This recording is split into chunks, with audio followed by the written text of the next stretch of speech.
SCUM is an open-world survival game with a realistic approach to gameplay. In SCUM, you'll be able to create unique characters with different attributes and skill sets. The rifle's skill is inherited from the strength attribute, which generally defines everything related to muscle power. Sniping is linked to intelligence.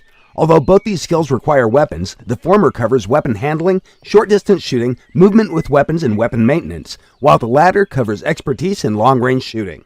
The first thing we'll cover are the various stances and their relation to crosshair size. As with other combat games, crosshair size defines the scatter radius. This works in SCUM just as it works in other games. What's different in SCUM, however, are the additional factors that influence the size of the scatter radius. The most important factor is skill level. The rifle's skill is inherited from the strength attribute, which generally defines everything related to muscle power.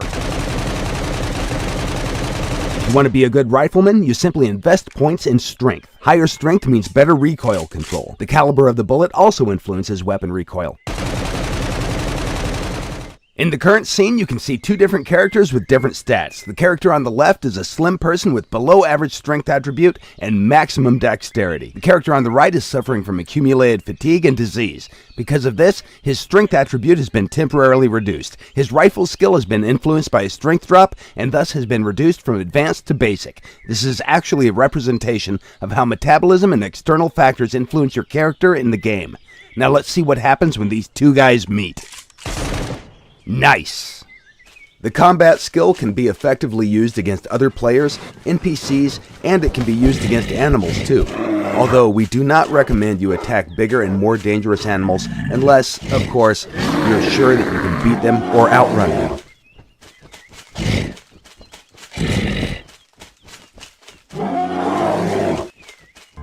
Edan, my home, the only home I know.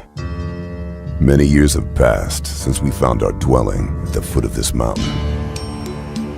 In the ruins of the old world, we found shelter and the future where our kind could flourish. It is thanks to the courage and strength of our warriors that our city can still defy the enemy. Only the bravest and strongest berserkers will survive the war against the machine. Through mana, we will grow stronger and more powerful than any machine the Alps can use against us. But not only does it give us strength, it turns barren stony soil into fertile earth, letting the world blossom again. We are the brotherhood of warriors and magic. We are the Berserkers. Ashes of Creation is really about four primary pillars of our development. It's about our node system, which is an integral part of exactly how the world works and interacts with you as the player. It's also about our meaningful conflict, PvP, and how you can catalyze change in the environment around you. The economy is our third pillar, which focuses on incentivizing you as the player to get out in the world and interact with it. And last, but most important potentially, is our narrative. The narrative really holds all of those systems together and keeping you as the player interested in exactly what different outcomes come about. When players first arrive on this world, they're going to find it devoid of civilization. There's wilderness everywhere, and it's up to the players to kind of bring civilization to this world. These nodes are how players do that. There are tons of nodes throughout the world, and each of them has a zone of influence. This zone of influence captures all the activity of the different players doing different things. It could be crafting, it could be fighting, it could be gathering. Anything that might give you experience is something that the node's going to be paying attention to. And as you level up your character, the node levels up with you. And as it levels, more and more civilization gets attracted to that area. Each server is going to have its own story, and we're pretty excited to see what players do with that. How do they react to that dragon coming out that mountain? Do they pack up their bags and move? Or do they decide to fight it, to gather all of their friends and take down this monster because this is their home?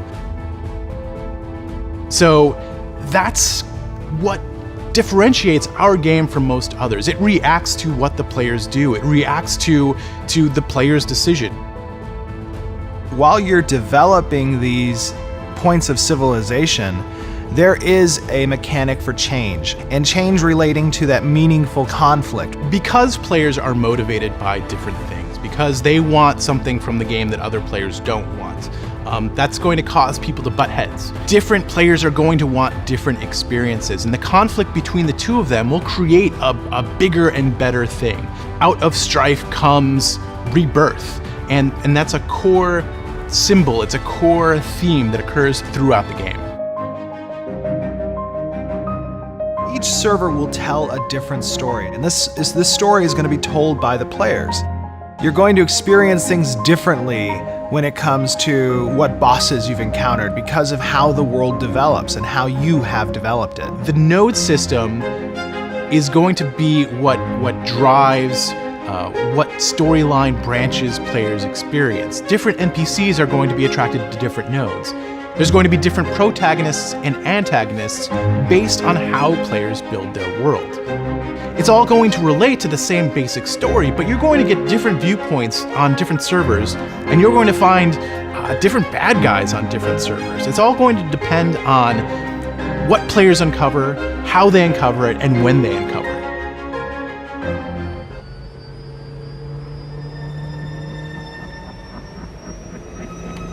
I wanted a mission, and for my sins, they gave me one.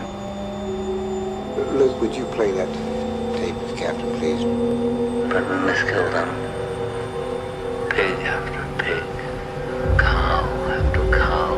Your mission is to proceed up the Nyne River in a Navy patrol boat. Pick up Colonel Kurtz's path at New Moon, infiltrate his team by whatever means available, and terminate the Colonel's command. Terminate with extreme prejudice.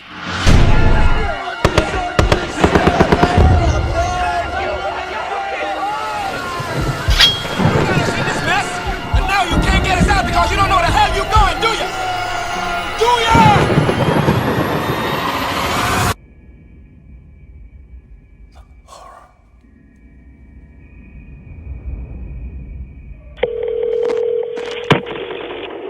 911 emergency.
Hello, brother.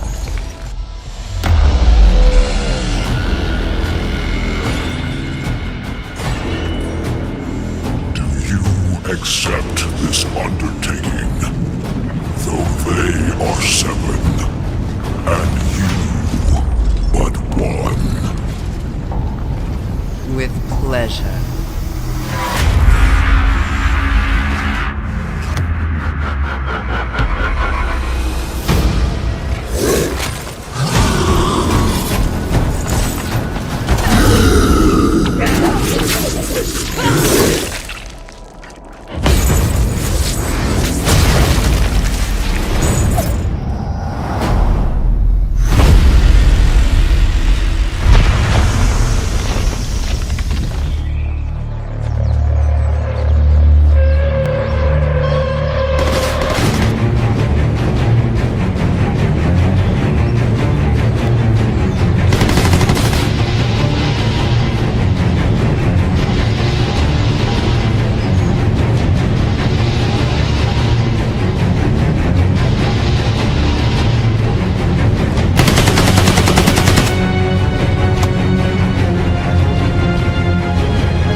You have been eliminated.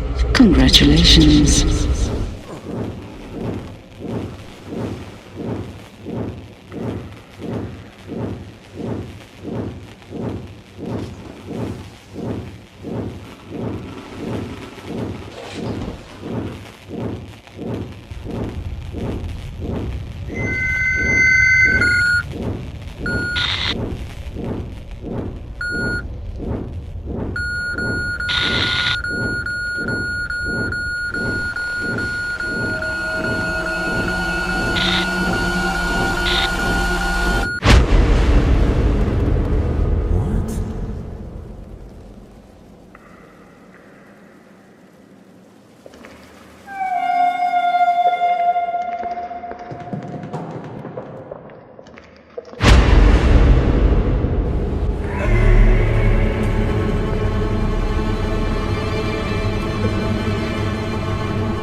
Jennifer?